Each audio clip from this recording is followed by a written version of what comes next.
बंदी छोड़ सतगुरु रामपाल जी परमेश्वर जी की जय हो। परमपिता परमात्मा सारी सृष्टि के रचनहार, कुल मालिक, असंख्य ब्रह्मांडों के स्वामी, जगत गुरु, तीनों लोकों में प्रवेश करके सबका धारण पोषण करने वाले राजाधिराज, आत्माधार, नाथों के नाथ, देवों के देव महादेव, सर्वेश्वर महेश्वर, मृत्युंजय, अजरो अमर, आदि अनादि सनातनी प्रभु, जगत पिता जगदीश्वर, श्री श्री 1008 की उपाधि के वास्तविक अधिकारी, अकाल मूर्त सौद स्वरूपी राम वासुदेव, सर्वगतम ब्रह्म, परम पूज्य, प्रथम पूज्य, परम संत, परम पुरुष, परम धनी, परम दयालु, सत्य कबीर, हक्का कबीर, अल्लाह कबीर, अल्लाह अकबर, बाखबर, अल्लाह ताला, जगत के तारणहार, जगत के मुक्तिदाता, जगत के जगन्नाथ, हारे के सहारे, हिंदुओं के राम, मुसलमानों के अल्लाह, सिखों के वाहिगुरु, ईसाइयों के मसीह, दया के सागर दयानिधि, करुणा के सागर करुणानिधि, स्वयंभू परिभू, संकट मोचन, कष्ट हरण, मंगल करण, दुख भंजन, अविगत कबीर, निर्विकार निर्विषम परमात्मा, अलय अलेख सतगुरु, आदि अनादि सतगुरु, असली मर्यादा पुरुषोत्तम, असली राम, असली कृष्ण, असली घनश्याम, असली मुरारी, राजाओं के राजा, महाराजाओं के महाराजा, शहंशाहों के शहंशाह, सम्राटों के सम्राट, भगवानों के भगवान, अल्लाहों के अल्लाह, प्रभुओं के प्रभु, मसीहाओं के मसीह, सच्चे वाहिगुरु, बाबाओं के बाबा, पीरों के पीर, सेठों के सेठ, जगत सेठ, सावड़सा सेठ, सर्वगुण संपन्न, अनंत कोटि कलाओं के स्वामी, अनंत कोटि ब्रह्मांडों के नायक, योगियों में महायोगी, ध्यानियों में महाध्यानी, सिद्धों में परम सिद्ध, ज्ञानियों में तत्वज्ञानी, ब्रह्म ज्ञानी, महाज्ञानी, परम ज्ञानी, सर्वश्रेष्ठ ज्ञानी, विज्ञानी, युवा कबीर, समरथ कबीर, असमवात, अमित ओझा, सच्चे रहनुमा, करीम अल्लाह, सुभान अल्लाह, दुनिया के अंतिम पैगंबर, 8 सितंबर 1951 से गांव धनाना, जिला सोनीपत, हरियाणा, भारतवर्ष की पावन भूमि पे प्रकट रियल कल की भगवान, श्री नारायण साकार हरि, श्री बाबा साहेब नूर अनंत परमात्मा, सच्चे दरवेश, सच्चे बाखबर, संत श्रोमणी सतगुरु रामपाल जी परमेश्वर जी के चरण कमल में साध संगति से जुड़े हुए देश विदेश से आप और हम सभी सत्सेवक भाई बहनों का अनंत कोटि दंडवत प्रणाम। सत्साई भाई और बहनों, बहुत बड़ी दया, बहुत बड़ी मेहर पूज्य गुरुदेव भगवान की, परमेश्वर रामपाल जी की, जिनके शुभ आशीर्वाद से, विशेष आशीर्वाद से आप और हम सभी भाई बहन, विशेषकर हिंदू समाज से जुड़े हुए श्रद्धालु व पूरे विश्व के मानव समाज को अध्यात्म के विषय में अनसुनी जानकारी प्राप्त हो रही है। सतगुरु रामपाल जी ने आकर हमें शास्त्र अनुकूल शत भक्ति प्रदान की है। अब हमारा मनुष्य जीवन धीरे धीरे सफलता की ओर आगे बढ़ रहा है। भाई और बहनों, पवित्र पुस्तक हिंदू साहिबान नहीं समझे गीता वेद पुराण, जो सतगुरु रामपाल जी के कर कमल से लिखित है, इस पुस्तक ने हमें अध्यात्म के विषय में बहुत सी जानकारी दी है और निसंदेह यह गूढ़ जानकारी प्राप्त करके हमारी आत्मा भक्ति करने के लिए जागृत भी होगी। तो भाई और बहनों, सृष्टि रचना का टॉपिक चल रहा है कि सृष्टि की रचना कैसे हुई, ब्रह्मा विष्णु महेश की क्या स्थिति है, काल और दुर्गा की क्या स्थिति है, अन्य देवी देवताओं की भक्ति मार्ग में क्या स्थिति है, हम कौन हैं, कहाँ से आए हैं, क्यों जन्म रहे, क्यों मर रहे हैं, परमात्मा कौन है, कैसा है, कहाँ है, कैसे मिलेगा, कैसा दिखाई देता है, इन तमाम बातों की जानकारी हमें सृष्टि रचना को सुने और समझे बिना नहीं हो सकती है, क्योंकि सृष्टि रचना अध्यात्म का मूल है। हम किसी भी धर्मशास्त्र को जब तक सृष्टि रचना को नहीं समझेंगे, उन शास्त्रों को भी नहीं समझ सकते। तो भाई और बहनों, सृष्टि रचना पर हमारा ये दूसरा वीडियो है और इस पवित्र पुस्तक हिंदू साहिबान नहीं समझे गीता वेद पुराण पर 27वां वीडियो है। अभी तक हमने सृष्टि रचना में पढ़ा कि सबसे पहले परमात्मा अकेले थे, फिर उन्होंने 4 लोकों की रचना की, चारों लोकों में उन्होंने अपने 4 रूप धारण किए और वहाँ सिंहासन पर अलग अलग नामों से विराजमान हुए। फिर सतलोक में उन्होंने सृष्टि रचना की, सभी आत्माओं को उत्पन्न किया और किस प्रकार से फिर काल ब्रह्म ने, क्षर पुरुष ने 3 बार तप किया, तब के बदले परमात्मा ने उसे 21 ब्रह्मांड दिए। हम सभी आत्माएं किस प्रकार से उसके ऊपर आसक्त हुई और उसके बाद परमेश्वर ने सभी आत्माओं समेत काल ब्रह्म को 21 ब्रह्मांड के साथ सतलोक से 16 संकोश की दूरी पर निष्कासित कर दिया।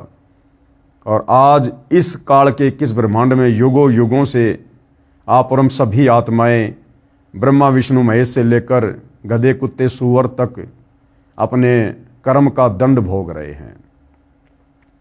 उसके बाद भाइयों और बहनों, अक्षर पुरुष को भी परमपिता परमेश्वर जी ने सतलोक से निष्कासित करके सतलोक के ही एक कोने में उसको 7 संग ब्रह्मांड देकर अलग से बैठा दिया। अब ये परब्रह्म कौन है, इसको परमात्मा ने सतलोक से क्यों निकाला, आज हम इस विषय पर आगे बढ़ेंगे। परब्रह्म के 7 संग ब्रह्मांडों की स्थापना कबीर परमेश्वर यानी कबीर देव ने आगे बताया कि परब्रह्म यानी अक्षर पुरुष ने अपने कार्य में गफलत की, क्योंकि यह मानसरोवर में सो गया, तथा जब परमेश्वर मैंने अर्थात कबीर साहिब ने उस सरोवर में अंडा छोड़ा तो अक्षर पुरुष यानी परब्रह्म ने उसे क्रोध से देखा। इन दोनों अपराधों के कारण 7 संग ब्रह्मांडों सहित सतलोक से बाहर कर दिया गया। अब भाइयों और बहनों, जो अक्षर पुरुष है परब्रह्म, उसने क्या गलती की, आप और हमने शिक्षा भी लेनी है। ये सृष्टि रचना शिक्षात्मक है। भाई ब्रह्म यानी काल ने तो गलती करी, उसने परमेश्वर की आज्ञा के विरुद्ध, क्योंकि कबीर परमात्मा ने अक्षर पुरुष को और क्षर पुरुष को दोनों को अचिंत के लोक में जाकर रहने का आदेश दिया था कि तुम तीनों भाई एक द्वीप में रहो। परंतु क्षर पुरुष यानी काल ने गलती की, उसने अलग से राज्य प्राप्ति के लिए तप करना शुरू कर दिया। उसने अपने परमात्मा के वचन की अवज्ञा की, जिस कारण से परमपिता परमेश्वर ने उसे सतलोक से बाहर निकाला। दूसरी गलती, उसने सतलोक में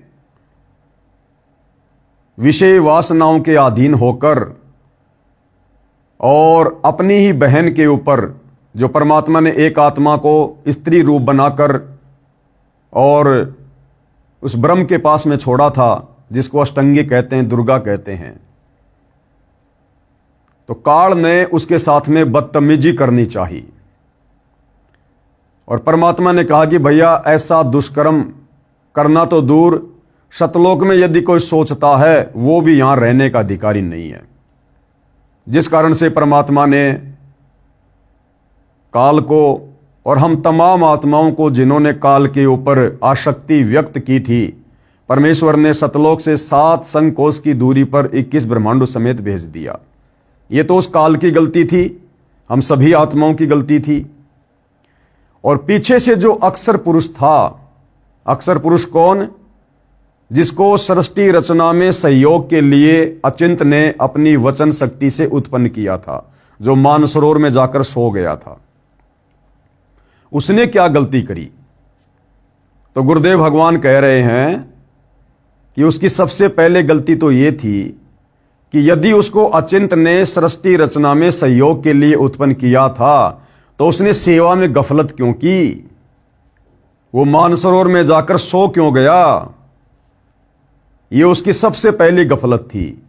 यानी परमेश्वर के कार्य में आलस्य करना, गफलत करना, ये भी महापाप है, महादोष है।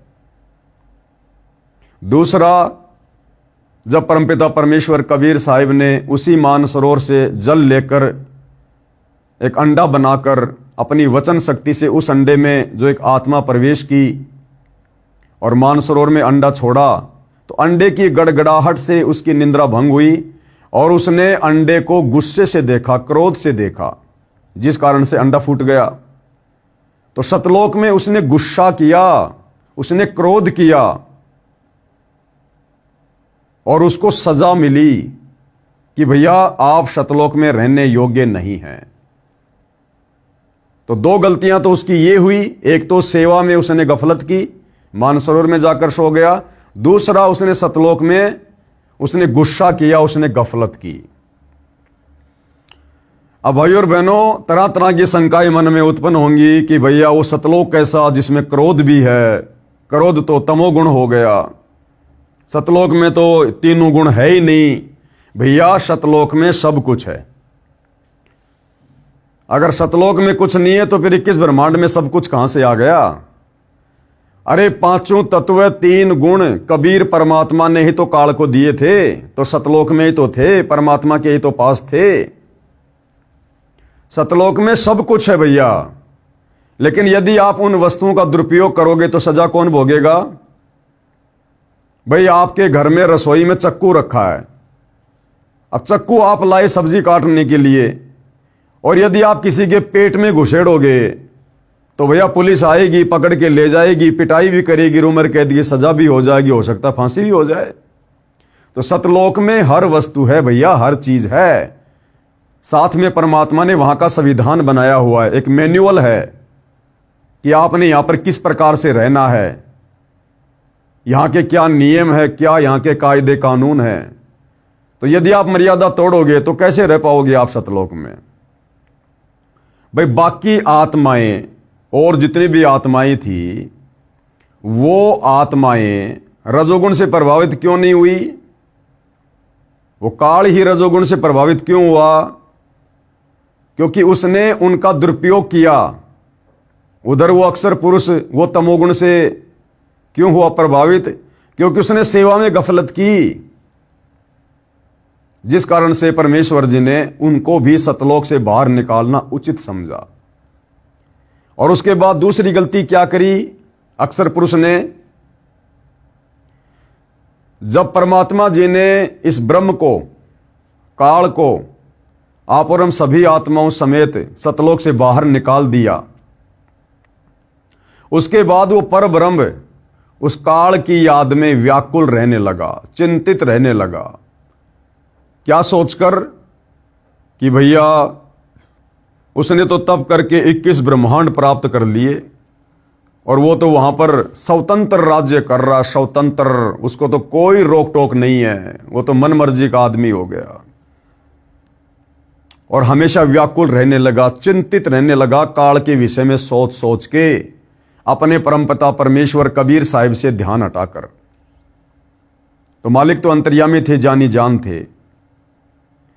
और दूसरा, सतलोक में जितनी भी आत्माएं शेष थी जिन्होंने काल के साथ जाने की स्वीकृति नहीं दी थी, बाद में उन आत्माओं के मन में भी दोष आ गया। वो सोचने लगे कि भैया हमने तो गलती कर दी जो हाथ खड़ा नहीं किया। उस काल के साथ में जितनी भी आत्माएं गई हैं वो तो बड़ी मौज लूट रही होंगी, मौज।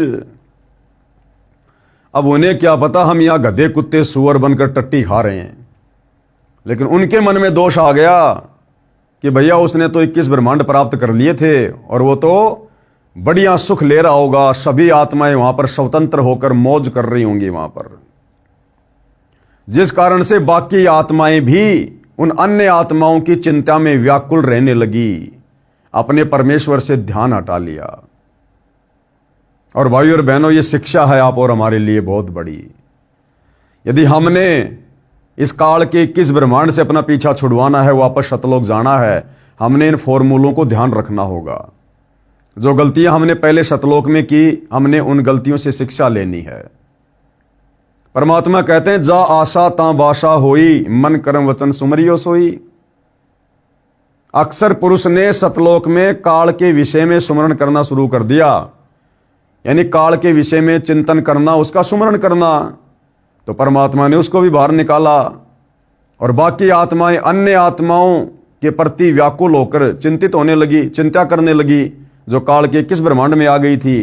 तो सतलोक वाली आत्माएं काल के 21 ब्रह्मांड में आ चुकी आत्माओं के विषय में सोच सोच के चिंतित थी, उनका सुमरण कर रही थी। किसी के विषय में ज्यादा चिंतन करना, उसका सुमरण करना होता है। तो परमात्मा ने क्या करना था, उनको भी वहां से निकालना था। मालिक तो अंतर्यामी थे कि भैया ये अब हमारे किसी काम के नहीं है। तो ठीक इसी प्रकार भाई और बहनों, वर्तमान में यदि हमने पीछा छुड़वाना है तो हमने इस काल की जो नश्वर संपत्ति है, ये कार कोठी बंगले खेत खलिहान, हमने इन सब की चिंता छोड़नी पड़ेगी। कि भैया नश्वर हैं और तेरी नहीं है, जबरदस्ती मान के बैठे हैं अज्ञानता में। मरने के बाद शरीर भी साथ नहीं जाएगा, पक्का पता है। और यहां रहकर जिस चीज का ज्यादा चिंतन करेंगे, सुमरण करेंगे, बड़ा सेठ बनने की सोचेंगे, प्लाट पे प्लाट खरीदने की सोचेंगे, बच्चों को पढ़ा लिखा के बहुत बड़ा कोई बिजनेसमैन, डॉक्टर, इंजीनियर बनाने की सोचेंगे, तो यहीं रह जाएंगे। इसलिए अब हमने पीछा छुड़वाना है। पीछा, हमारी सोच, हमारा चिंतन, हमारा सुमरण केवल परमपिता परमेश्वर के प्रति और सतलोक के निमित्त होना चाहिए कि मैंने सतलोक जाना है, और जो भक्ति परमात्मा ने दे दी हमेशा उसी के चिंतन मनन में लगे रहना है। तब जाकर भाई और बहनों हमारी बात बनेगी।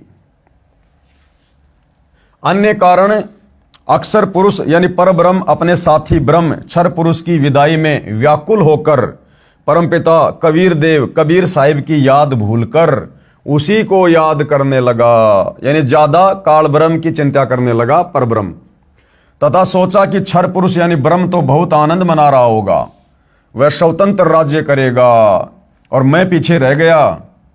तो ये उसने गलती करी वहां पर ऐसा सोचकर। तथा अन्य कुछ आत्माएं जो परब्रह्म के साथ सात संग ब्रह्मांडों में जन्म मृत्यु का कर्मदंड भोग रही हैं, उन हंस आत्माओं की विदाई की याद में खो गई, जो ब्रह्म यानी काल के साथ 21 ब्रह्मांडों में फंसी है। तथा पूर्ण परमात्मा सुखदाई कबीर देव की याद भुला दी। भाई और बहनों, काल हमसे वही गलतियां करवाएगा जो गलतियां उसने हमसे सतलोक में करवाई, अपने ऊपर आसक्ति करवाकर। जब वो तप कर रहा था, हम सभी आत्माएं उसकी बकवाद के ऊपर आसक्त हो गई, अपने परमपिता परमेश्वर की तरफ ध्यान कम और उसकी बकवाद की तरफ ध्यान ज्यादा। वो आज भी यही बकवाद करवाएगा 21 ब्रह्मांड में, हमें यही फंसाए रखने के लिए। आप देख रहे हैं भाई और बहनों, वर्तमान में संगत में क्या हो रहा है। आज वर्तमान में संगत भक्ति कम और बकवाद ज्यादा कर रही है। करवा कौन रहा है? काल प्रेरणा से सतगुरु का परिवार, सतलोक आश्रम वाले कोऑर्डिनेटर भाई बंधु। आप जी देख रहे हैं जगह जगह ये सम्मान समारोह रखवा रहे हैं, बड़े बड़े टेंट लगाए जा रहे हैं, गांव वाले आ रहे हैं और गांव वाले नाच रहे हैं, कूद रहे हैं, वहां पर ढोलक पेटियों पर भजन गाए जा रहे हैं, शब्द गाए जा रहे हैं, संगत तालियां बजा रही है, खुश हो रही है संगत। दुनिया भर का पाखंड हो रहा है। कभी जाट आरक्षण में ले जाते हैं, कभी गुंडों की सीबीआई जांच में ले जाते हैं, कभी परशुराम की जयंती में संगत को ले जाते हैं, कभी किसी धरने पर, कभी किसी प्रदर्शन पर, कभी किसी मुख्यमंत्री की रैली में, कभी नरेंद्र मोदी की रैली में। तो ये काल भाई और बहनों धीरे धीरे परमात्मा का चिंतन सुमरण कम और फालतू की जो बकवाद हैं, जो भगत के काम की नहीं, उनमें भगत को ज्यादा लगा रहा है। ये धीरे धीरे हमारे अंदर मीठा जहर घोल रहा है, संगत को फिर से उन्हीं गलतियों की ओर ले जा रहा है। परमेश्वर कबीर देव के बार बार समझाने पर भी आस्था कम नहीं हुई। परब्रह्म अक्षर पुरुष ने सोचा कि मैं भी अलग स्थान प्राप्त करूं तो अच्छा रहे। मन में दोष आ गया कि मैं भी अलग से राज्य प्राप्त करूं। यह सोचकर राज्य प्राप्ति की इच्छा से, अब ध्यान देना भाई और बहनों, बड़े मतलब की चीज है, बड़े मतलब की चीज है। अक्षर पुरुष ने सोचा कि मैं भी अलग से स्थान प्राप्त करूं तो अच्छा रहे। यह सोचकर राज्य प्राप्ति की इच्छा से उसने क्या करना शुरू किया? सार नाम का जाप प्रारंभ किया। देखो, सृष्टि रचना मैंने नहीं लिखी है, ना मेरी औकात है, हमारे पूज्य गुरुदेव सतगुरु रामपाल जी ने लिखी है। यह सतलोक की घटना है। अभी अक्षर पुरुष को सतलोक से निकाला नहीं है, बातचीत चल रही है आप और हमारी बातचीत के दौरान, बाकी तो उसको निकाल दिया जा चुका, हम सबको पता है। लेकिन जिस समय तक अक्षर पुरुष को सतलोक से निकाला नहीं था, उस समय अक्षर पुरुष क्या कर रहा था? यह सोचकर कि मैं भी अलग से राज्य प्राप्त करूंगा और काल की तरह मौज करूंगा, और क्या करने लगा? सार नाम का जाप प्रारंभ कर दिया, सार नाम का जाप।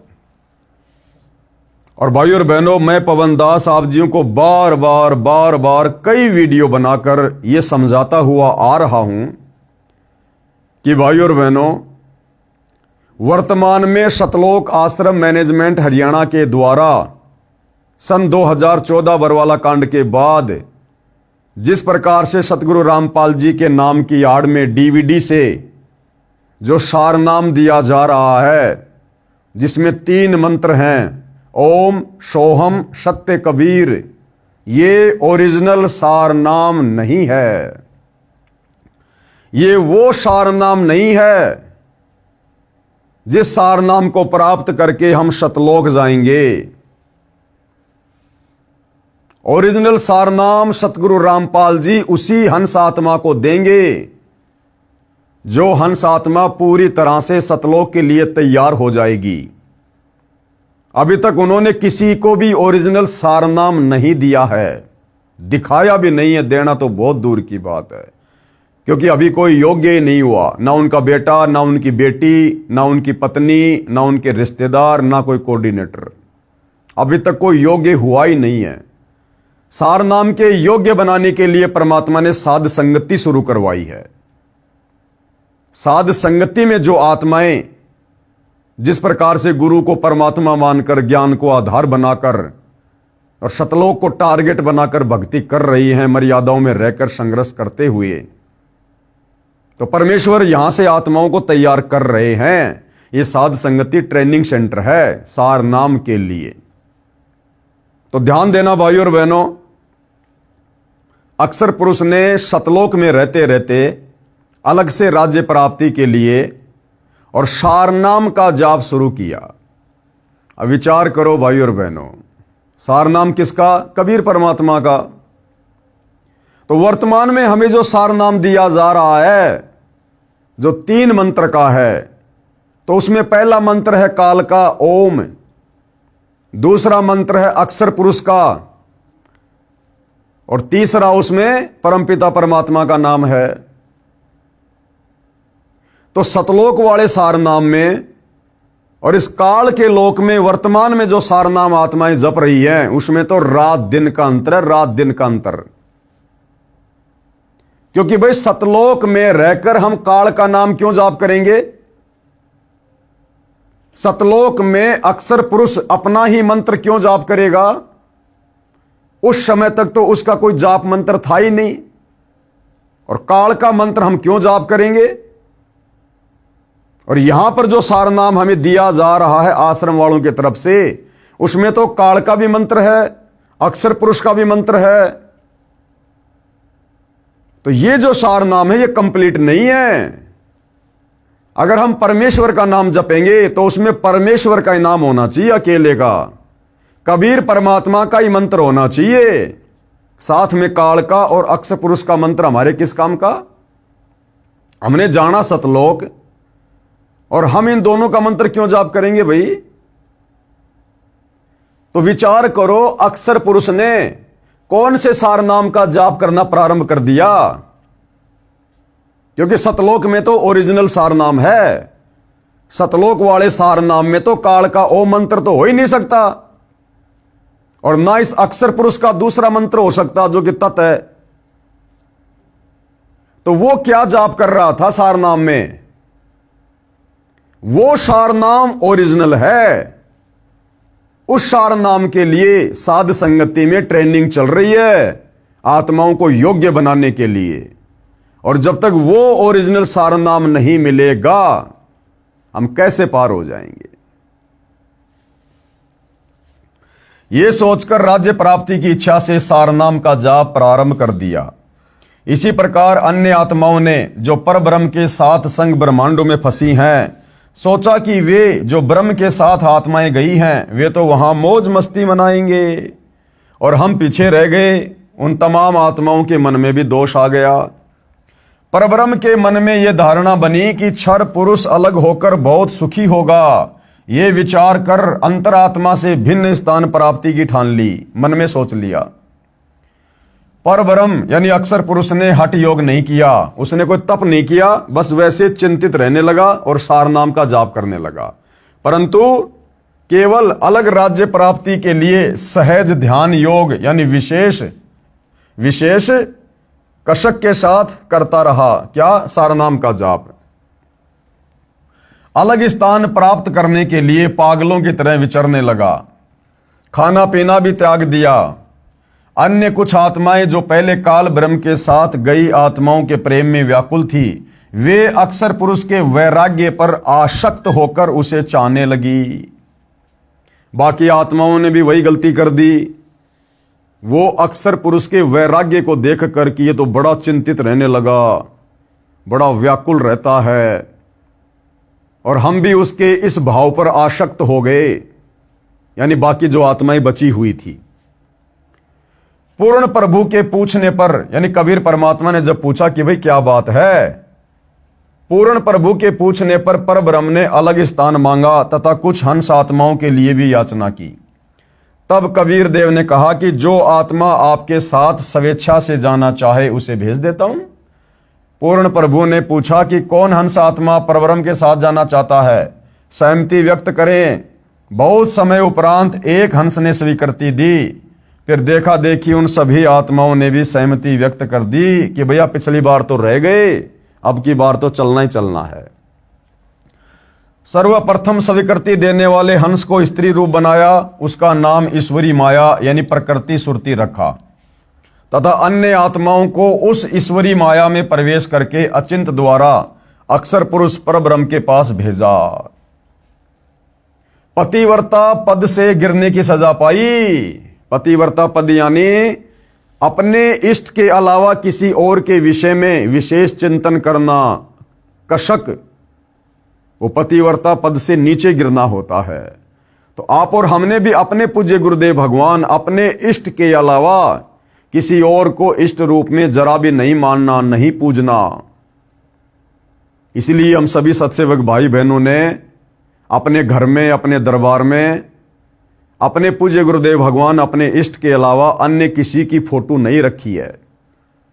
जिस प्रकार बाकी संगत सतगुरु रामपाल जी के साथ साथ दाढ़ी मूछ वाले कबीर की नकली फोटो रखती है, पंडित चिदानंद जी की फोटो रखती है, गरीबदास जी की फोटो रखती है, आदरणीय रामदेवानंद जी की फोटो रखती है, तो ये पतिव्रता पद वाली भक्ति नहीं है। पतिव्रता पद की भक्ति में केवल एक ही इष्ट होना चाहिए। कई युगों तक दोनों सात संग ब्रह्मांडों में रहे, परंतु परब्रह्म ने दुर्व्यवहार नहीं किया। उस परब्रह्म ने वो गलती नहीं करी जो गलती उस काल ने दुर्गा के साथ में करनी चाहिए थी। ईश्वरी माया की स्वेच्छा से अंगीकार किया तथा अपनी शब्द शक्ति द्वारा नाखूनों से स्त्री इंद्री योनि बनाई। ईश्वरी देवी की सहमति से संतान उत्पन्न की। इसलिए परब्रह्म के लोक सात संग ब्रह्मांडों में प्राणियों को तपतशिला का कष्ट नहीं है तथा वहां पशु पक्षी भी इस काल ब्रह्म के लोक के देवताओं से अच्छे चरित्र युक्त हैं। आयु भी बहुत लंबी है, परंतु जन्म मृत्यु और कर्म आधार पर कर्म दंड तथा परिश्रम करके ही पेट पूर्ति होती है। स्वर्ग तथा नरक भी ऐसे ही बने हैं। परब्रह्म यानी अक्षर पुरुष को सात संग ब्रह्मांड उसके इच्छा रूपी भक्ति ध्यान अर्थात सहज समाधि विधि से की उसकी कमाई के प्रतिफल में प्रदान किए तथा सतलोक से भिन्न स्थान पर गोलाकार परिधि में बंद करके सात संग ब्रह्मांडों सहित अक्षर पुरुष व ईश्वरी माया को निष्कासित कर दिया। सतलोक में ही एक अन्य कोने में अक्षर पुरुष के सात संग ब्रह्मांडों को परमात्मा ने सेट कर दिया और इस प्रकार से सेट कर दिया कि वो वापस सतलोक नहीं आ सकते। कोई भी प्राणी, ना अक्षर पुरुष, ना वो ईश्वरी प्रकृति जो उसकी पत्नी है और ना उनके साथ गई हुई आत्माएं, वो वापस सतलोक में नहीं आ सकती जब तक परमात्मा ना चाहे। पूर्ण ब्रह्म यानी सत्य पुरुष असंख्य ब्रह्मांडों जो सतलोक आदि में है तथा ब्रह्म के 21 ब्रह्मांडों तथा परब्रह्म के सात संग ब्रह्मांडों का भी प्रभु मालिक है, अर्थात परमेश्वर कबीर देव कुल का मालिक है। यानी सारी सृष्टि को किसने रचा? सर्वप्रथम ऊपर के चार लोक, सतलोक, अलख लोक, अगम लोक, अनामी लोक कबीर परमात्मा ने रचे। फिर काल को 21 ब्रह्मांड किसने दिए? कबीर परमात्मा ने। फिर अक्षर पुरुष को सात संग ब्रह्मांड किसने दिए? कबीर परमात्मा ने। तो कुल का मालिक, सारी सृष्टि का मालिक, सबका सृजनहार कौन? कबीर परमेश्वर। श्री ब्रह्मा जी, श्री विष्णु जी तथा श्री शिव जी आदि के चार चार भुजाएं तथा 16 कलाएं हैं, तथा प्रकृति देवी यानी दुर्गा की 8 भुजाएं हैं तथा 64 कलाएं हैं। ब्रह्म यानी क्षर पुरुष की 1000 भुजाएं हैं तथा 1000 कलाएं हैं, तथा 21 ब्रह्मांडों का प्रभु है। परब्रह्म अक्षर पुरुष की 10,000 भुजाएं हैं तथा 10,000 ही कला है, तथा 7 संग ब्रह्मांडों का प्रभु है। और पूर्ण ब्रह्म यानी परम अक्षर पुरुष अर्थात सत्य पुरुष कबीर देव की असंख्यों भुजाएं, यानी परमात्मा चाहे तो कितनी बना ले, तथा असंख्य कलाएं हैं, तथा ब्रह्म के 21 ब्रह्मांड व परब्रह्म के 7 संग ब्रह्मांडों सहित असंख्य ब्रह्मांडों का स्वामी है। प्रत्येक प्रभु अपनी सर्व भुजाओं को समेट कर केवल 2 भुजाएं भी रख सकते हैं। जैसे काल की 1000 भुजा हैं, कम से कम वो 2 भुजा भी रख सकता है। अक्षर पुरुष की 10,000 भुजा हैं, कम से कम वो 2 भुजा भी बना सकता है। ब्रह्मा विष्णु महेश की 4 भुजा हैं, ये चाहे तो 2 भी रख सकते हैं, परंतु इसे ज्यादा नहीं बना सकते। तथा जब चाहे सारी भुजाओं को भी प्रकट कर सकते हैं। पूर्ण परमात्मा परब्रह्म के प्रत्येक ब्रह्मांड में भी अलग स्थान बनाकर अन्य रूप में गुप्त रहता है। यूं समझो जैसे एक घूमने वाला कैमरा बाहर लगा देते हैं तथा अंदर टेलीविजन रख लेते हैं। टीवी पर बाहर का सारा दृश्य नजर आता है तथा दूसरा टीवी बाहर रखकर अंदर का कैमरा स्थायी करके रख दिया जाए। उसमें केवल अंदर बैठे प्रबंधक का चित्र दिखाई देता है, जिससे सर्व कर्मचारी सावधान रहते हैं। इसी प्रकार पूर्ण परमात्मा अपने सतलोक में बैठकर सभी को नियंत्रित किए हुए हैं तथा प्रत्येक ब्रह्मांड में भी सतगुरु कबीर देव विद्यमान रहते हैं। जैसे सूर्य दूर होते हुए भी अपना प्रभाव अन्य लोकों में बनाए हुए है। अब भाइयों और बहनों, सृष्टि रचना का जो प्रमाण है वो आगे कहाँ है? हमारे वेदों में, पवित्र अथर्ववेद में सृष्टि रचना का प्रमाण, यानी ये जो सृष्टि रचना हम सुन रहे हैं ये कोई उवाबाई नहीं है, मन गढ़ंत कथा नहीं है, हमारे वेदों में भी इसका प्रमाण है। अथर्ववेद कांड नंबर 4 अनुवाक नंबर 1 मंत्र नंबर 1।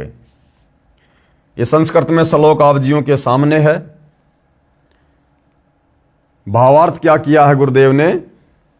पवित्र वेदों को बोलने वाला ब्रह्म यानी काल कह रहा है कि सनातन परमेश्वर ने, कौन सनातन परमेश्वर? कबीर देव ने स्वयं अनामे यानी अनामी लोक से सतलोक में प्रकट होकर अपनी सूझबूझ से कपड़े की तरह रचना करके ऊपर के सतलोक आदि को सीमा रहित स्वयं प्रकाशित अजर अमर अर्थात अविनाशी ठहराए, तथा नीचे के परब्रह्म के 7 संग ब्रह्मांड तथा ब्रह्म के 21 ब्रह्मांड व इनमें छोटी से छोटी रचना भी उसी परमात्मा ने अस्थायी की है।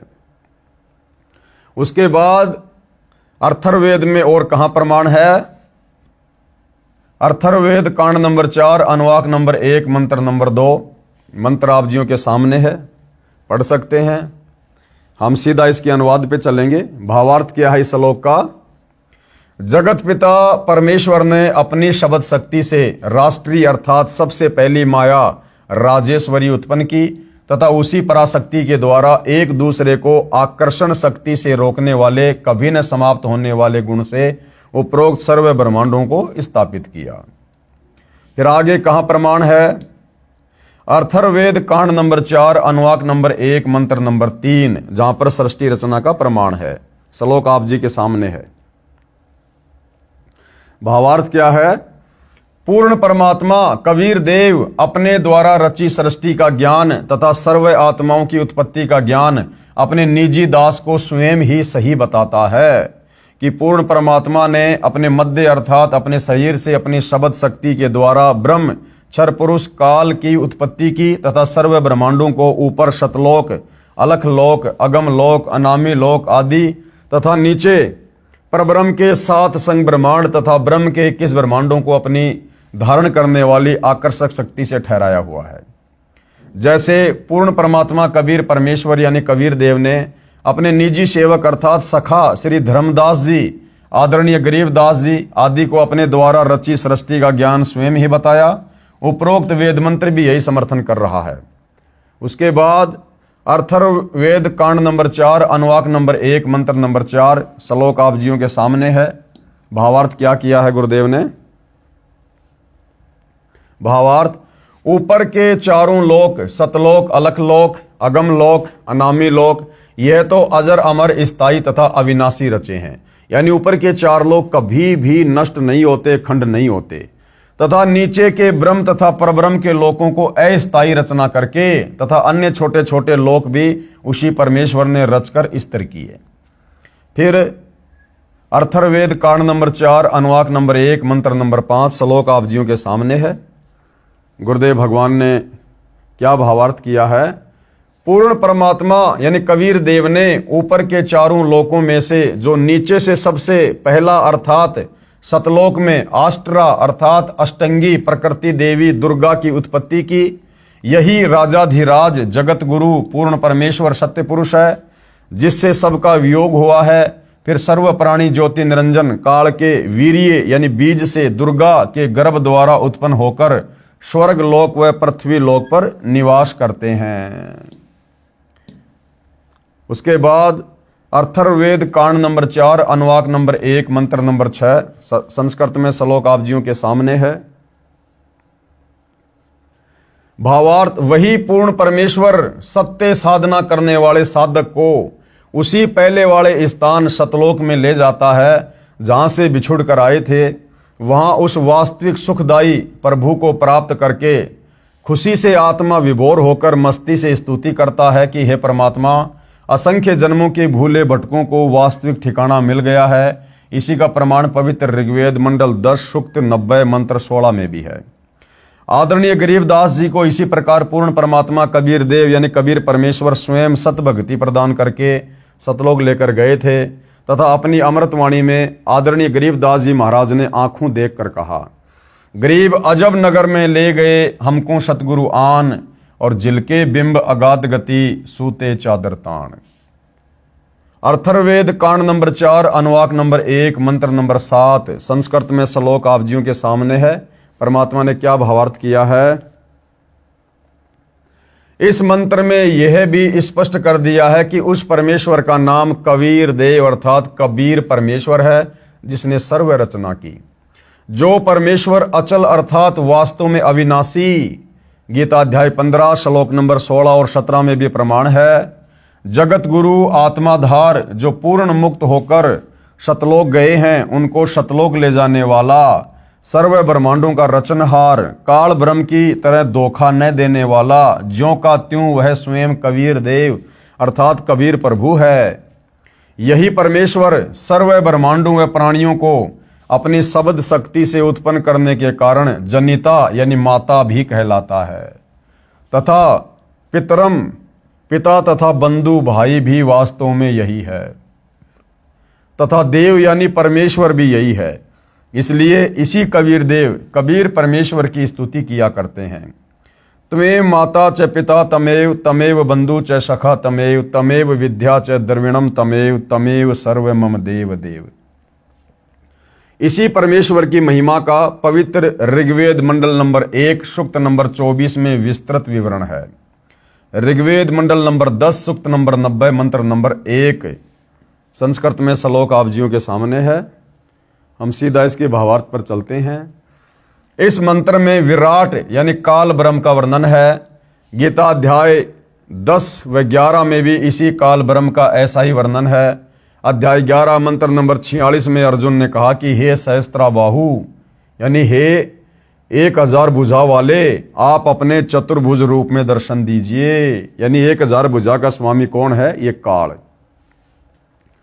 जिसके हजारों हाथ पैर, हजारों आंखें कान आदि हैं। वह विराट रूप काल प्रभु अपने अधीन सर्व प्राणियों को पूर्ण काबू करने अर्थात 20 ब्रह्मांडों को गोलाकार परिधि में रोककर स्वयं इनके ऊपर 21वें ब्रह्मांड में बैठा है।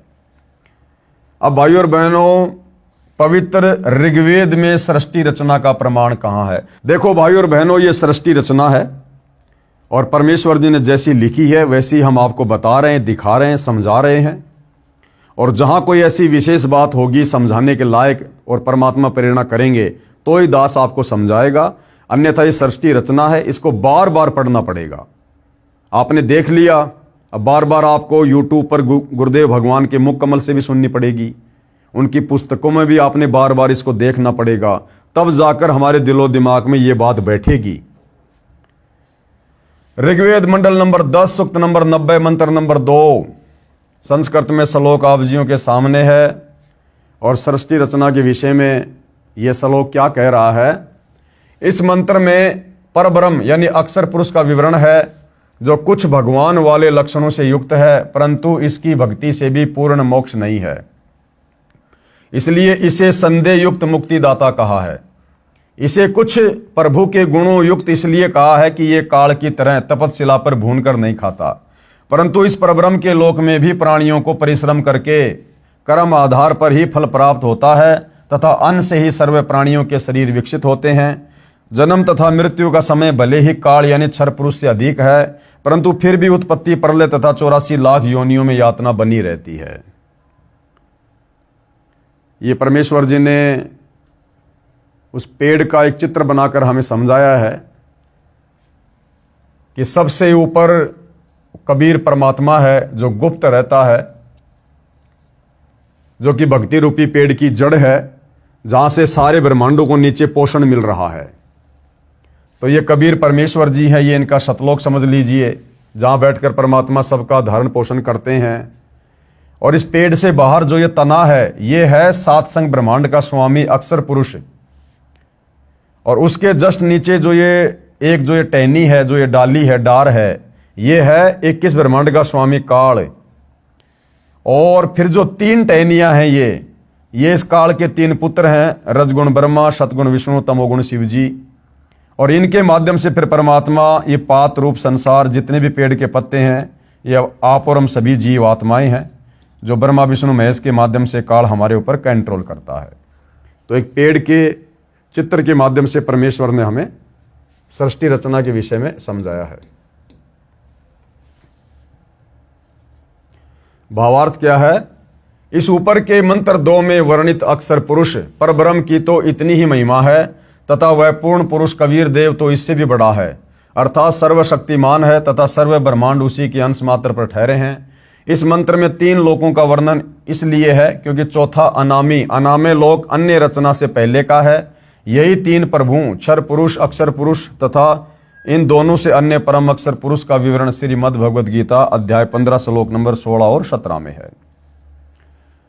अब इसी का प्रमाण आदरणीय गरीबदास साहिब जी कहते हैं कि गरीब जाके अर्ध रूम पर शकल पसारा, ऐसा पूर्ण ब्रह्म हमारा। अर्ध रूम यानी जिस परमात्मा कबीर जी के आधे बाल के ऊपर पूरी सृष्टि ठहरी हुई है, वो परमात्मा इतना सक्षम है। गरीब अनंत कोटि ब्रह्मांड का एक रति नहीं भार, सतगुरु पुरुष कबीर है कुल के सृजन हार। यानी परमात्मा ने सारी सृष्टि को रच दिया, असंख्य ब्रह्मांडों को रच दिया, लेकिन परमात्मा जी के लिए उन ब्रह्मांडों का संचालन करना, उनको चलाना रति भर भी भार उनके ऊपर नहीं है। उनकी वचन शक्ति से सब कुछ चलायमान है। इसी का प्रमाण आदरणीय दादू साहिब जी कह रहे हैं कि जिन मोको निज नाम दिया सोई सतगुरु हमार, और दादू दूसरा कोई नहीं कबीर सृजन हार। यानी कबीर ही परमात्मा है। वह कबीर जो कलयुग में 650 साल पहले जुलाई की भूमिका करके गए थे, एक धानक के बेटे की भूमिका करके गए थे, आदरणीय धर्मदास जी से कबीर सागर 5वां वेद लिखवा कर गए थे, वही कबीर परमात्मा, कबीर जुलाहा सारी सृष्टि का मालिक है। इसी का प्रमाण आदरणीय नानक साहिब जी देते हैं कि एक अर्ज गुप्तम पेश तोदर कौन करतार, हक्का कबीर करीम तू बे है प्रवर्दिगार। श्री गुरु ग्रंथ साहिब पेज नंबर 721 महिला 1 राग तिलंग। कौन करतार का अर्थ होता है सर्व का रचनहार, अर्थात शब्द शक्ति से रचना करने वाला शब्द स्वरूपी प्रभु। हक्का कबीर का अर्थ है शत कबीर, और करीम का अर्थ है दयालु, परवरदिगार का अर्थ है परमात्मा। ऋग्वेद मंडल 10 सूक्त 90 मंत्र 4, ये श्लोक आप जियों के सामने है। क्या भावार्थ किया गुरुदेव ने? यही सर्व सृष्टि रचनहार प्रभु अपनी रचना के ऊपर के हिस्से में तीनों स्थानों सतलोक, अलखलोक, अगमलोक में तीन रूप में स्वयं प्रकट होता है तथा स्वयं ही विराजमान है। यहां अनामी लोक का वर्णन इसलिए नहीं किया क्योंकि अनामी लोक में कोई रचना नहीं है। क्या कह रहे हैं परमात्मा? अनामी लोक में कोई रचना नहीं है तथा अकय अनामे लोक शेष रचना से पूर्व का है। फिर कहा है कि उसी परमात्मा के सतलोक से बिछुड़कर नीचे के ब्रह्म व परब्रह्म के लोक उत्पन्न होते हैं और वह पूर्ण परमात्मा खाने वाले ब्रह्म अर्थात काल से, क्योंकि ब्रह्म काल विराट श्रापवश 1,00,000 मानव शरीरधारी प्राणियों को खाता है तथा न खाने वाले यानी ये परब्रह्म अक्षर पुरुष परब्रह्म प्राणियों को खाता नहीं है, परंतु जन्म मृत्यु कर्मदंड ज्यों का त्यों बना रहता है, भी ऊपर सर्वत्र व्याप्त है। अर्थात इस पूर्ण परमात्मा की प्रभुता सभी के ऊपर है। कबीर परमेश्वर ही कुल का मालिक है जिसने अपनी शक्ति को सर्व के ऊपर फैलाया है। जैसे सूर्य अपने प्रकाश को सभी के ऊपर फैलाकर प्रभावित करता है, ऐसे पूर्ण परमात्मा ने अपनी शक्ति रूपी रेंज क्षमता को सर्व ब्रह्मांडों को नियंत्रित रखने के लिए छोड़ा हुआ है। जैसे मोबाइल फोन का टावर एक देशीय होते हुए अपनी शक्ति अर्थात मोबाइल फोन की रेंज क्षमता चारों ओर फैलाए रहता है, इसी प्रकार पूर्ण प्रभु ने अपनी निराकार शक्ति सर्वव्यापक की है जिससे पूर्ण परमात्मा सर्व ब्रह्मांडों को एक स्थान पर बैठकर नियंत्रित रखता है। इसी का प्रमाण आदरणीय गरीबदास जी महाराज दे रहे हैं अमृतवाणी राग कल्याण में। तीन चरण चिंतामणि साहिब शेष बदन पर छाए और माता पिता कुल न बंधु ना कीने जननी जाए। मंडल नंबर 10 सूक्त 90 मंत्र 5। ये ऋग्वेद का है, श्लोक आप जियों के सामने है। सीधा इसके भावार्थ पर चलते हैं। उपरोक्त मंत्र 4 में वर्णित तीनों लोकों अगमलोक, अलखलोक तथा सतलोक की रचना के पश्चात पूर्ण परमात्मा ने ज्योति निरंजन यानी ब्रह्म की उत्पत्ति की, अर्थात उसी सर्वशक्तिमान परमात्मा पूर्ण ब्रह्म कबीर देव कबीर प्रभु से ही विराट अर्थात ब्रह्म काल की उत्पत्ति हुई। यही प्रमाण गीता अध्याय 3 श्लोक 15 में है कि अक्षर पुरुष अर्थात अविनाशी प्रभु से ब्रह्म उत्पन्न हुआ। यही प्रमाण अथर्ववेद कांड 4 अनुवाक 1 सूक्त 3 में है कि पूर्ण ब्रह्म से ब्रह्म की उत्पत्ति हुई। पूर्ण ब्रह्म यानी कबीर जी और ब्रह्म यानी काल। उसी पूर्ण ब्रह्म ने भूमि आदि छोटे बड़े सर्वलोकों की रचना की। वह पूर्ण ब्रह्म इस विराट भगवान अर्थात ब्रह्म से भी बड़ा है, अर्थात इसका भी मालिक है। ऋग्वेद मंडल 10 सूक्त 90 मंत्र 15 श्लोक आप जियों के सामने है। भावार्थ क्या किया गुरुदेव ने? 7 संग ब्रह्मांड परब्रह्म के तथा 21 ब्रह्मांड ब्रह्म के हैं, जिनमें गोलाकार सीमा में बंद पाप कर्मों की आग में जल रहे प्राणियों को वास्तविक पूजा विधि बताकर सही उपासना करवाता है, जिस कारण से बलि दिए जाने वाले पशु की तरह जन्म मृत्यु के काल ब्रह्म के खाने के लिए तपतशिला के कष्ट से पीड़ित भगत आत्माओं को काल के कर्म बंधन के फैलाए जाल को तोड़कर बंधन रहित करता है, अर्थात बंधन छुड़वाने वाला बंदी छोड़ है। इसी का प्रमाण पवित्र यजुर्वेद अध्याय 5 मंत्र 32 में है। ये मंत्र आप जियों के सामने है। मंडल 10 सूक्त 90 मंत्र 16 भावार्थ किया है गुरुदेव ने। जो निर्विकार जिन्होंने मांस शराब तंबाकू सेवन करना त्याग दिया है तथा अन्य बुराइयों से रहित है, वे देव स्वरूप भगत आत्माएं शास्त्र विधि रहित पूजा को त्याग कर शास्त्र अनुकूल साधना करते हैं। वे भक्ति की कमाई से धनी होकर काल के ऋण से मुक्त होकर अपनी सत्य भक्ति की कमाई के कारण उस सर्व सुखदायी परमात्मा को प्राप्त करते हैं, यानी सतलोक चले जाते हैं। अर्थात सतलोक में चले जाते हैं जहां पर सर्वप्रथम रची सृष्टि के देव स्वरूप अर्थात पाप रहित हंस आत्माएं रहती हैं। जैसे कुछ आत्माएं तो काल ब्रह्म के जाल में फंसकर यहां आ गई, कुछ परब्रह्म के साथ सात संग ब्रह्मांडों में आ गई, फिर भी असंख्य आत्माएं जिनका विश्वास पूर्ण परमात्मा में अटल रहा, जो पतिव्रता पद से नहीं गिरी, वे वहीं रह गई। इसलिए यहाँ वही वर्णन पवित्र वेदों ने भी सत्य बताया है। यही प्रमाण गीता अध्याय 8 के श्लोक संख्या 8 से 10 में वर्णन है कि जो साधक पूर्ण परमात्मा की सत साधना शास्त्र विधि अनुसार करता है, वह भक्ति की कमाई के बल से उस पूर्ण परमात्मा को प्राप्त होता है, अर्थात उसके पास चला जाता है। इससे सिद्ध हुआ कि तीन प्रभु हैं, एक ब्रह्म, एक परब्रह्म और एक पूर्ण ब्रह्म। इन्हीं को ब्रह्म यानी ईश और क्षर पुरुष, दूसरा ये परब्रह्म अर्थात अक्षर पुरुष अक्षर ब्रह्म, और तीसरा है पूर्ण ब्रह्म यानी परम अक्षर ब्रह्म परमेश्वर सत्य पुरुष आदि पर्यायवाची शब्दों से भी जाना जाता है। यही प्रमाण ऋग्वेद मंडल 9 सूक्त 96 मंत्र 17 से 20 में स्पष्ट है कि पूर्ण परमात्मा कबीर देव कबीर परमेश्वर शिशु रूप धारण करके प्रकट होता है तथा अपना निर्मल ज्ञान अर्थात तत्व ज्ञान कबीर गिरवी कबीर वाणी के द्वारा अपने अनुयायियों को बोल बोल कर वर्णन करता है।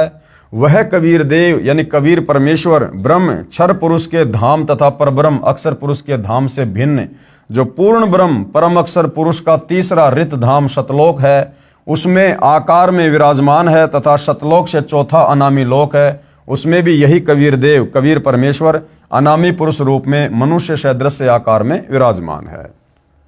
अब भाइयों और बहनों, जो हमारे अन्य जो सदग्रंथ हैं, श्रीमद् देवी पुराण महापुराण में सृष्टि रचना का प्रमाण ब्रह्मा विष्णु तथा शिव के माता पिता दुर्गा और ब्रह्म के योग से यानी दुर्गा और काल के शारीरिक मिलन से ब्रह्मा विष्णु और शिव का जन्म। पवित्र श्री देवी महापुराण तीसरा स्कंद अध्याय 1 और 3 गीता प्रेस गोरखपुर से प्रकाशित, अनुवादकर्ता श्री हनुमान प्रसाद पोदार तथा चिमनलाल गोस्वामी जी, पेज नंबर 114 से। पेज नंबर 114 से 118 तक विवरण है कि कितने ही आचार्य भवानी को संपूर्ण मनोरथ पूर्ण करने वाली बताते हैं। वह प्रकृति कहलाती है यानी दुर्गा, तथा ब्रह्म यानी काल के साथ अभेद संबंध है क्योंकि वो उसकी पत्नी है। जैसे पत्नी को अर्धांगिनी भी कहते हैं, अर्थात दुर्गा ब्रह्म काल की पत्नी है। एक ब्रह्मांड की सृष्टि रचना के विषय में राजा श्री परीक्षित के पूछने पर श्री व्यास जी ने बताया कि मैंने श्री नारद जी से पूछा था कि हे देवर्षि, इस ब्रह्मांड की रचना कैसे हुई। मेरे इस प्रश्न के उत्तर में श्री नारद जी ने कहा कि मैंने अपने पिता श्री ब्रह्मा जी से पूछा था कि हे पिता श्री, इस ब्रह्मांड की रचना आपने की या श्री विष्णु जी इसके रचयिता है या शिव जी ने रचा है, सच सच बताने की कृपया करें। तब मेरे पूज्य पिता श्री ब्रह्मा जी ने बताया कि बेटा नारद, मैंने अपने आप को कमल के फूल पर बैठा पाया था, मुझे ज्ञान नहीं इस अगाध जल में मैं कहां से उत्पन्न हो गया। यानी हम जिस ब्रह्मा जी को सृष्टि का रचयिता मान रहे थे अज्ञानता में, जब ब्रह्मा जी के बेटे नारद ने यही सवाल किया सृष्टि रचना के विषय में, तो नारद जी कहते हैं कि बेटा मुझे नहीं पता, मैंने जब होश संभाला, मेरी जब आंखें खुली, मैं होश में आया तो मैं तो समुद्र के ऊपर पानी के ऊपर कमल के फूल पर बैठा हुआ था। मुझे नहीं पता ये किसने ये जल बनाया, किसने कमल का फूल बनाया, किसने मुझे बनाया। मुझे ज्ञान नहीं इस अगाध जल में मैं कहां से उत्पन्न हो गया। तो ब्रह्मा जी को तो खुद की उत्पत्ति का नहीं पता। 1000 वर्ष तक मैं इस पृथ्वी का अन्वेषण करता रहा यानी घूमता रहा, कहीं जल का और छोर नहीं पाया। फिर आकाशवाणी हुई कि तप करो, काल ने आकाशवाणी कर दी तप करो। फिर 1000 वर्ष तक तप किया। फिर सृष्टि रचने की आकाशवाणी हुई। इतने में मधु और कैटब नाम के 2 राक्षस आए। उनके भय से मैं कमल का डंठल पकड़कर नीचे उतरा। अब ब्रह्मा जी से पहले तो काल ने मधु और कैटब रच दिए राक्षस। वहां भगवान विष्णु जी से सैया पर अचेत पड़े थे। उनमें से एक स्त्री भूत की तरह प्रवेष्ट दुर्गा निकली। वह आकाश में आभूषण पहने दिखाई देने लगी। तब भगवान विष्णु होश में आए। अब मैं तथा विष्णु जी 2 थे। इतने में भगवान शंकर भी आ गए। दुर्गा ने तीनों को इकट्ठा कर दिया। देवी ने हमें विमान में बैठाया तथा ब्रह्मलोक में ले गई। वहां एक ब्रह्मा, एक विष्णु तथा एक शिव और देखा। फिर एक देवी देखी। उसे देखकर विष्णु जी ने विवेक पूर्वक निम्न वर्णन किया। ब्रह्म काल ने भगवान विष्णु को चेतना प्रदान कर दी। उसको अपने बाल्यकाल की याद आई, तब बचपन की कहानी सुनाई। अब विष्णु जी क्या बोले, पेज नंबर 119 से 120 पर भगवान विष्णु जी ने श्री ब्रह्मा जी तथा श्री शिव जी से कहा कि ये हम तीनों की माता है। यही जगत जननी प्रकृति देवी है। मैंने इस देवी को तब देखा था जब मैं छोटा सा बालक था, ये मुझे पालने में झुला रही थी। तीसरा स्कंद पेज नंबर 123 पर श्री विष्णु जी ने श्री दुर्गा जी की स्तुति करते हुए कहा, तुम शुद्ध स्वरूपा हो, ये सारा संसार तुम्ही से उद्भासित हो रहा है। मैं यानी विष्णु, ब्रह्मा और शंकर हम सभी तुम्हारी कृपा से विद्यमान हैं। हमारा आविर्भाव यानी जन्म और तिरोभाव यानी मृत्यु हुआ करता है, अर्थात हम तीनों देवता नाशवान हैं, केवल तुम ही नित्य हो, अविनाशी हो, जगत जननी हो, प्रकृति देवी हो। उसके बाद भगवान शंकर बोले, देवी यदि महाभाग विष्णु तुम्ही से प्रकट यानी उत्पन्न हुए हैं तो उनके बाद उत्पन्न होने वाले ब्रह्मा भी तुम्हारे बालक हुए। फिर मैं तमोगुणी लीला करने वाला शंकर क्या तुम्हारे संतान नहीं हुआ? अर्थात मुझे भी उत्पन्न करने वाली तुम ही हो, अर्थात ब्रह्मा विष्णु महेश की माता कौन? दुर्गा। अब गुरुदेव क्या कह रहे हैं? भाई विचार करें। उपरोक्त विवरण से सिद्ध हुआ कि श्री ब्रह्मा जी, श्री विष्णु जी, श्री शिव जी नाशवान हैं, मृत्युंजय, अजर, अमर व सर्वेश्वर नहीं है, तथा दुर्गा जो ये प्रकृति है ये इनकी माँ है, ये तीनों इसी के पुत्र हैं, तथा ब्रह्म यानी काल सदाशिव इनका पिता है। तीसरा स्कंद पेज नंबर 125 पर ब्रह्मा जी के पूछने पर कि हे माता, वेदों में जो ब्रह्म कहा है वह आप ही हैं या कोई अन्य प्रभु है? इसके उत्तर में यहाँ तो दुर्गा कह रही है कि मैं तथा ब्रह्म एक ही हैं। फिर इसी स्कंद अध्याय 6 के पेज नंबर 129 पर कहा है कि अब मेरा कार्य सिद्ध करने के लिए विमान पर बैठकर तुम लोग शीघ्र पधारो, जाओ। कोई कठिन कार्य उपस्थित होने पर जब तुम मुझे याद करोगे तब मैं सामने आ जाऊंगी। देवताओं, मेरा, दुर्गा का तथा ब्रह्म का ध्यान तुम्हें सदा करते रहना चाहिए। हम दोनों का सुमरण करते रहोगे तो तुम्हारे कार्य सिद्ध होने में तनिक भी संदेह नहीं है। उपरोक्त व्याख्या से स्वयं सिद्ध है कि दुर्गा तथा ब्रह्म काल ही तीनों देवताओं के माता पिता तथा ब्रह्मा, विष्णु व शिव जी नाशवान है, वह पूर्ण शक्ति युक्त नहीं है। तीनों देवताओं श्री ब्रह्मा जी, श्री विष्णु जी, श्री शिव जी की शादी दुर्गा यानी प्रकृति देवी ने की। पेज नंबर 128 से 129 पर तीसरे स्कंद में गीता अध्याय 7 श्लोक नंबर 12। ये श्लोक आप जियों के सामने है। पवित्र शिव महापुराण में सृष्टि रचना का प्रमाण, शिव महापुराण में भी सृष्टि रचना का प्रमाण है। काल ब्रह्म व दुर्गा से विष्णु, ब्रह्मा व शिव की उत्पत्ति, इसी का प्रमाण पवित्र श्री शिव पुराण गीता प्रेस गोरखपुर से प्रकाशित अनुवादकर्ता श्री हनुमान प्रसाद पोदार, इसके अध्याय 6 रुद्र संहिता प्रश्न नंबर 100 पर कहा है कि जो मूर्ति रहित परब्रह्म है उसी की मूर्ति भगवान सदाशिव है।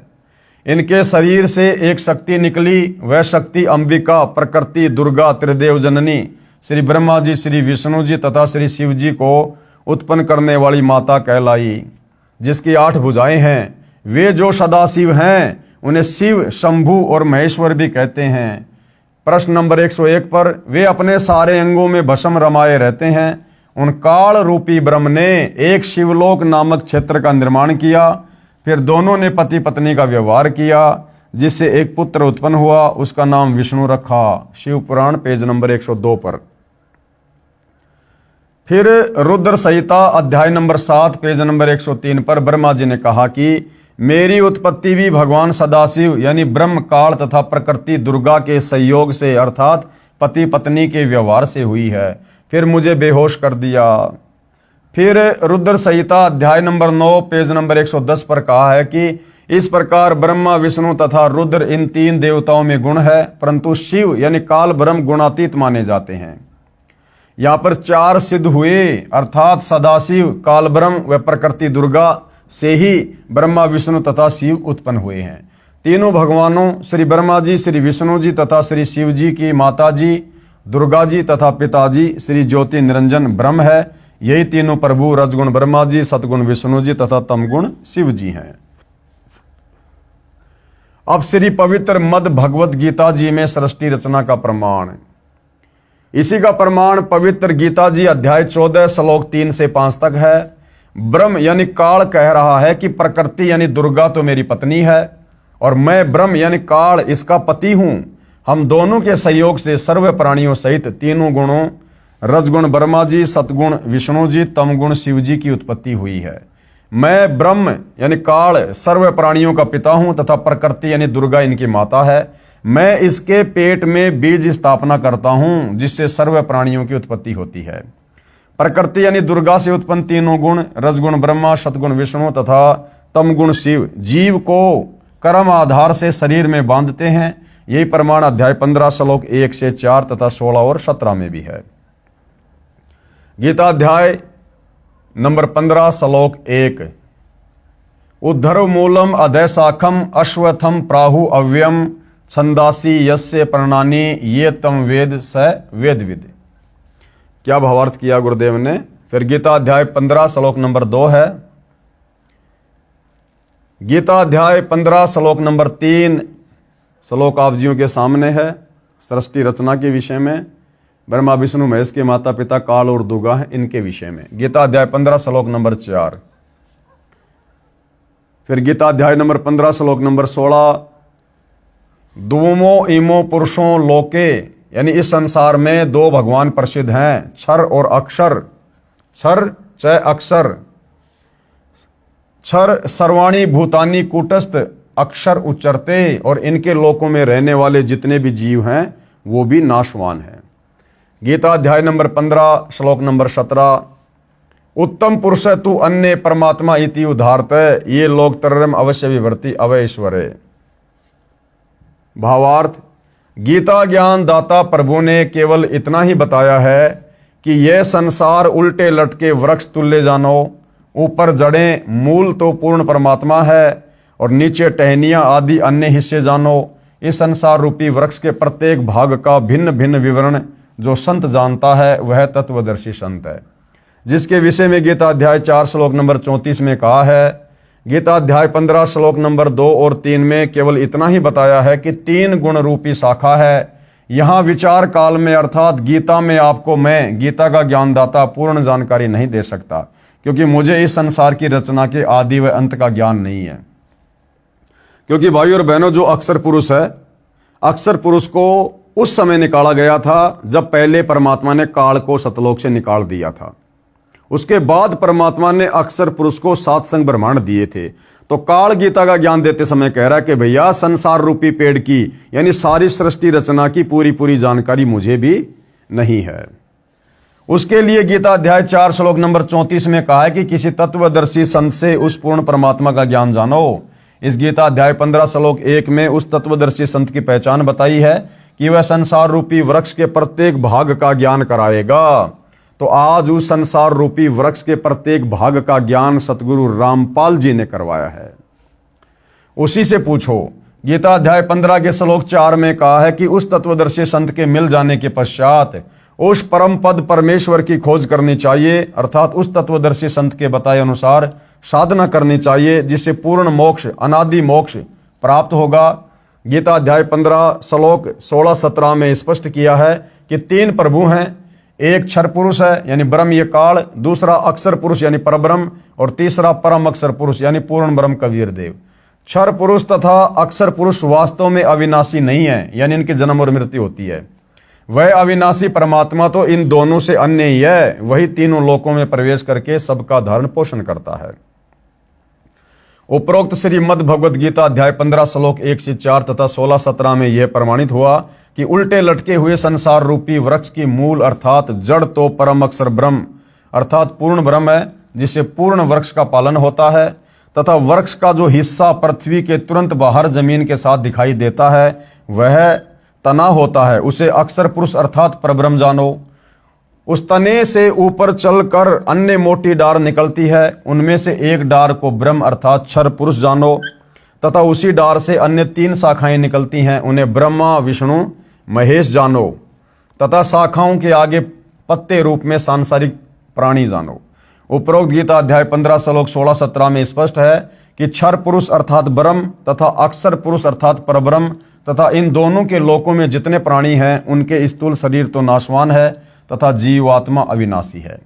अर्थात उपरोक्त दोनों प्रभु व इनके अंतर्गत सर्व प्राणी नाशवान हैं। भले ही अक्षर पुरुष यानी परब्रह्म को अविनाशी कहा है, परंतु वास्तव में अविनाशी परमात्मा तो इन दोनों से अन्य है। वह तीनों लोकों में प्रवेश करके सबका पालन पोषण करता है उपरोक्त विवरण में 3 प्रभुओं का भिन्न भिन्न विवरण दिया है। अब भाइयों और बहनों, बाइबल में भी सृष्टि रचना का प्रमाण है और कुरान शरीफ में भी। पवित्र बाइबल तथा पवित्र कुरान शरीफ में सृष्टि रचना का प्रमाण, इसी का प्रमाण पवित्र बाइबल में तथा पवित्र कुरान शरीफ में भी है। कुरान शरीफ में पवित्र बाइबल का भी ज्ञान है, इसलिए इन दोनों पवित्र सदग्रंथों ने मिलजुल कर प्रमाणित किया है कि कौन तथा कैसा है सृष्टि रचनहार तथा उसका वास्तविक नाम क्या है। बाइबल में कहाँ लिखा है? पवित्र बाइबल उत्पत्ति ग्रंथ नंबर 2 उसके अध्याय 1:20 और 2:5 पर, 6वां दिन प्राणी और मनुष्य अन्य प्राणियों की रचना करके फिर परमेश्वर ने कहा हम मनुष्यों को अपने स्वरूप के अनुसार अपनी समानता में बनाएं। क्या कहा परमात्मा ने? कि हम यानी पूर्ण परमात्मा कबीर देव कि हम मनुष्यों को अपने स्वरूप के अनुसार यानी अपने जैसा बनाएं, जो सर्व प्राणियों को काबू रखेगा। तो परमात्मा यदि मनुष्यों को अपने जैसा अपनी समानता में बनाएगा तो परमात्मा कैसा हुआ? हमारे ही जैसा हुआ, यानी परमात्मा साकार है। तब परमेश्वर ने मनुष्य को अपने स्वरूप के अनुसार उत्पन्न किया, यानी अपने जैसा बनाया। अपने ही स्वरूप के अनुसार परमेश्वर ने उसको उत्पन्न किया, नर और नारी करके मनुष्यों की सृष्टि की। प्रभु ने मनुष्यों के खाने के लिए जितने बीज वाले छोटे छोटे पेड़ तथा जितने पेड़ों में बीज वाले फल होते हैं वे भोजन के लिए प्रदान किए, मांस खाना नहीं कहा है। 7वां दिन विश्राम का दिन, यानी 6 दिन में परमात्मा ने सृष्टि रची, 7वें दिन सतलोक में जाकर अपने तख्त के ऊपर विश्राम किया। परमेश्वर ने 6 दिन में सर्व सृष्टि की उत्पत्ति की तथा 7वें दिन विश्राम किया। पवित्र बाइबल ने सिद्ध कर दिया कि परमात्मा मानव सदृश शरीर में है, जिसने 6 दिन में सर्व सृष्टि की रचना की तथा फिर विश्राम किया। अब कुरान शरीफ में कहां पर प्रमाण है? पवित्र कुरान शरीफ सूरत फुरकान 25 आयत नंबर 52, 58 और 59। आयत नंबर 52 क्या कह रही है?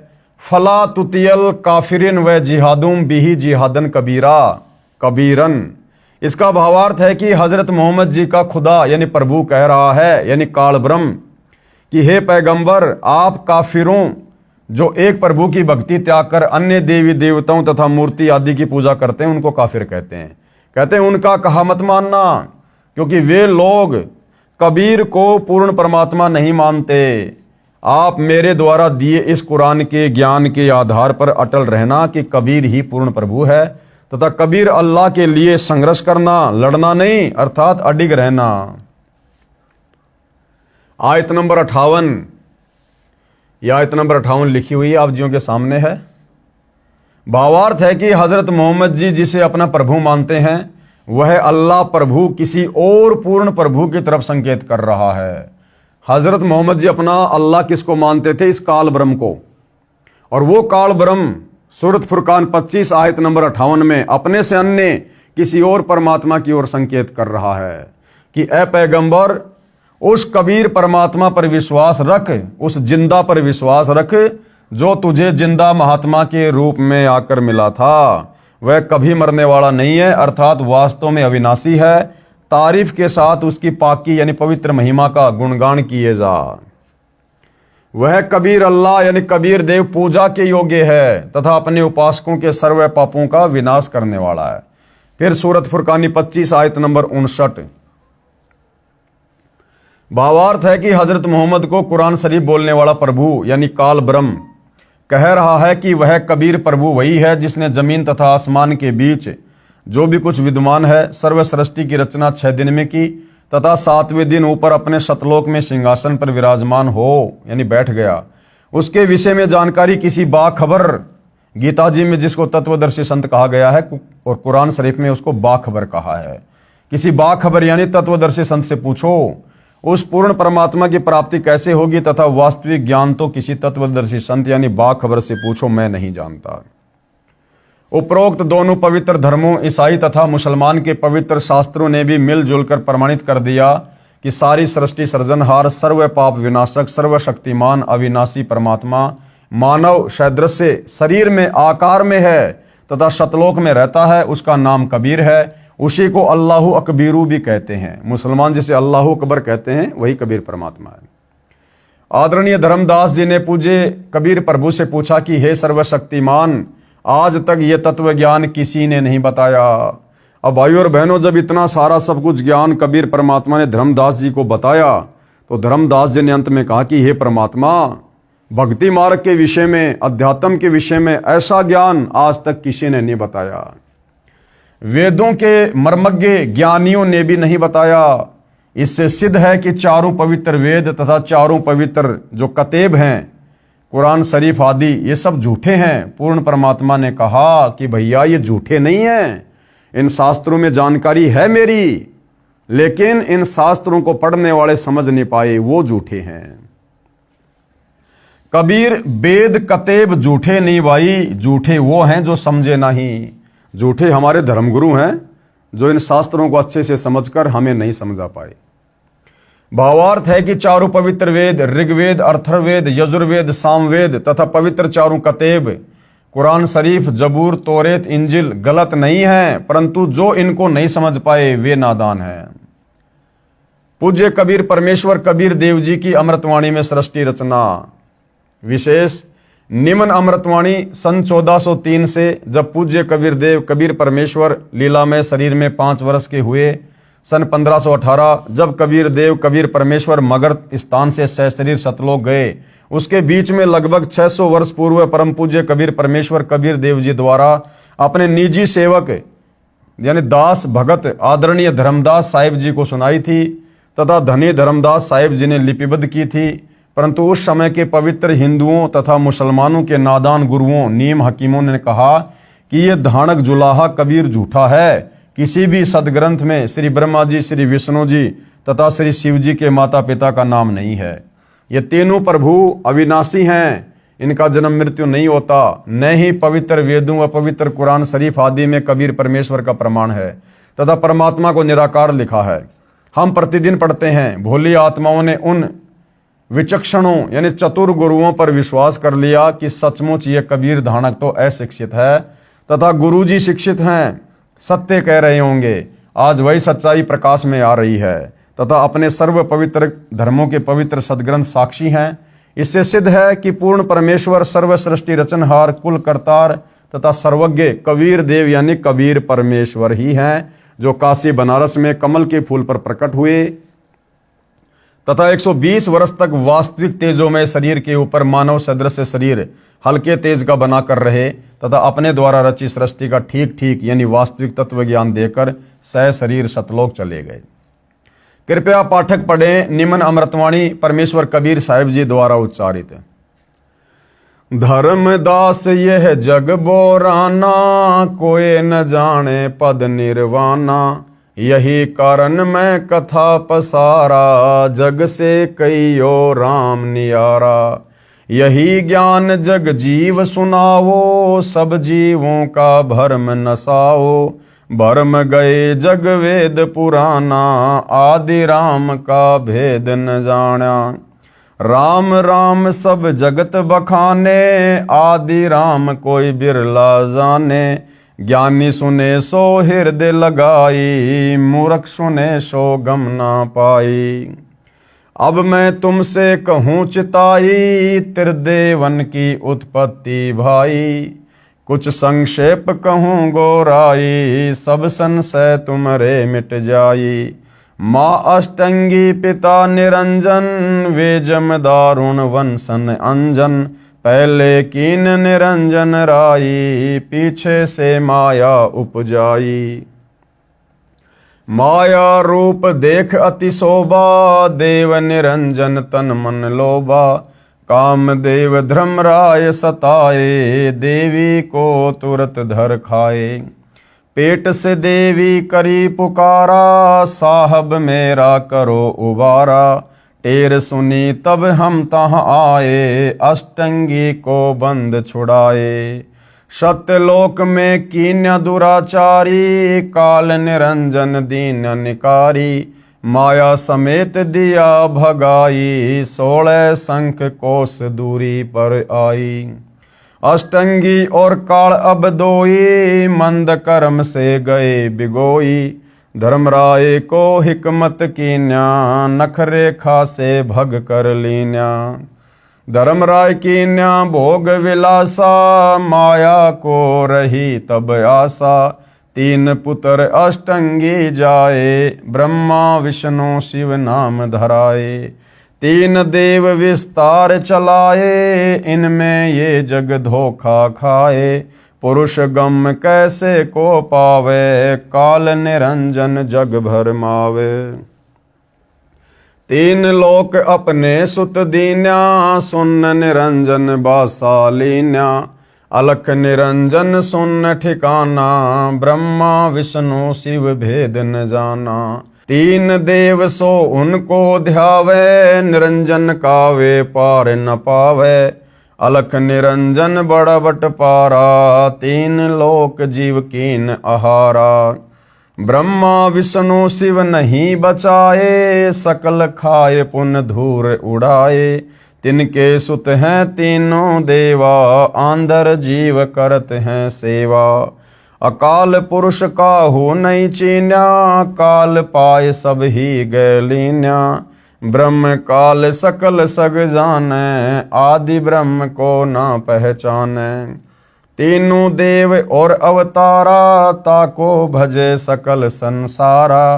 तीनों गुण का यही विस्तारा, धर्मराय मैं कहूँ पुकारा। गुण तीनों की भक्ति में, भूल पड़ो संसार। कहे कबीर निज नाम बिना, कैसे उतरे पार। उपरोक्त अमृतवाणी में परमेश्वर कबीर साहिब जी अपने निजी सेवक श्री धर्मदास जी से कहा था कि धर्मदास, ये संसार तत्व ज्ञान के अभाव से विचलित है।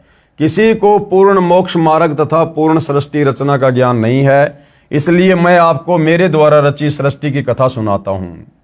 बुद्धिमान व्यक्ति तो तुरंत समझ जाएंगे, परंतु जो सर्व परमाणु को देखकर भी नहीं मानेंगे, तो वे नादान प्राणी काल प्रभाव से प्रभावित हैं, वे भक्ति योग्य नहीं।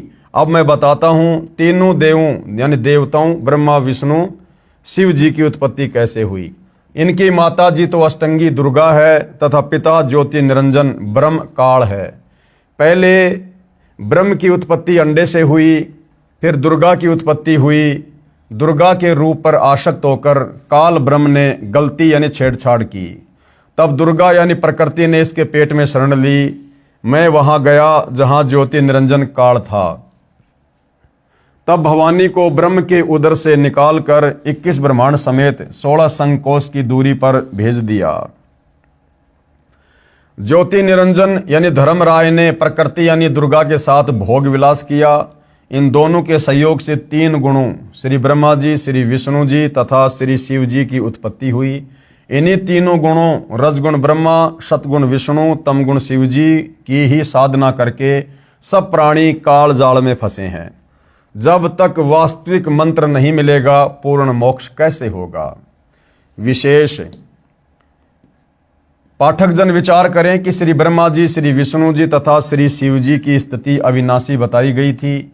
सर्व हिंदू समाज अभी तक तीनों परमात्माओं को अजर अमर व जन्म मृत्यु रहित मानते रहे, जबकि ये तीनों नाशवान हैं। इनके पिता काल रूपी ब्रह्म तथा माता दुर्गा प्रकृति अष्टंगी है। जैसा आपने पूर्व परमाणु में पढ़ा, यह ज्ञान अपने शास्त्रों में भी विद्यमान है। परंतु हिंदू समाज के कलयुगी गुरुओं, ऋषियों, संतों को ज्ञान नहीं। जो अध्यापक पाठ्यक्रम यानी सिलेबस से ही अपरिचित है, वह अध्यापक ठीक नहीं, वह विद्वान नहीं है, विद्यार्थियों के भविष्य का शत्रु है। इसी प्रकार जिन गुरुओं को अभी तक ये नहीं पता कि श्री ब्रह्मा, श्री विष्णु तथा श्री शिव जी के माता पिता कौन हैं, तो वे गुरु, ऋषि, संत ज्ञानहीन हैं। जिस कारण से सर्व भगत समाज को शास्त्र विरुद्ध ज्ञान यानी लोकवेद अर्थात दंत कथा सुनाकर अज्ञान से परिपूर्ण कर दिया। शास्त्र विधि विरुद्ध भक्ति साधना करा के परमात्मा के वास्तविक लाभ पूर्ण मोक्ष से वंचित कर रखा है। सबका मानव जन्म नष्ट करा दिया, क्योंकि श्रीमद् भगवद गीता अध्याय 16 श्लोक 23-24 में यही प्रमाण है कि जो शास्त्र विधि त्याग कर मनमाना आचरण पूजा करता है, उसे कोई लाभ नहीं होता है। पूर्ण परमात्मा कबीर जी ने 5 वर्ष की लीलामय आयु में सन 1403 से ही सर्व शास्त्रों युक्त ज्ञान अपनी अमृतवाणी कबीर वाणी में बताना प्रारंभ किया था, परंतु उन अज्ञानी गुरुओं ने यह ज्ञान भगत समाज तक नहीं जाने दिया जो वर्तमान में सर्व सदग्रंथों से स्पष्ट हो रहा है। इससे सिद्ध है कि कबीर देव यानी कबीर प्रभु तत्वदर्शी संत रूप में स्वयं पूर्ण परमात्मा ही आए थे। अब भाइयों और बहनों, आदरणीय गरीबदास साहिब जी की अमृतवाणी में सृष्टि रचना का प्रमाण, तो भाइयों और बहनों, आदरणीय गरीबदास जी के सदग्रंथ साहिब में सृष्टि रचना का प्रमाण कहाँ है, उसको हम कल के वीडियो में लेंगे। और आज के वीडियो में गुरुदेव भगवान के आशीर्वाद से केवल इतना ही। भाई बहनों से प्रार्थना करूंगा जो प्रथम बार वीडियो देख रहे हैं उन्हें सतगुरु रामपाल जी के सत्संग यूट्यूब पर जरूर सुनने चाहिए। और सत्संग सुनने से पहले विशेष तौर पर आप यूट्यूब पर सर्च करें सृष्टि रचना संत रामपाल जी महाराज।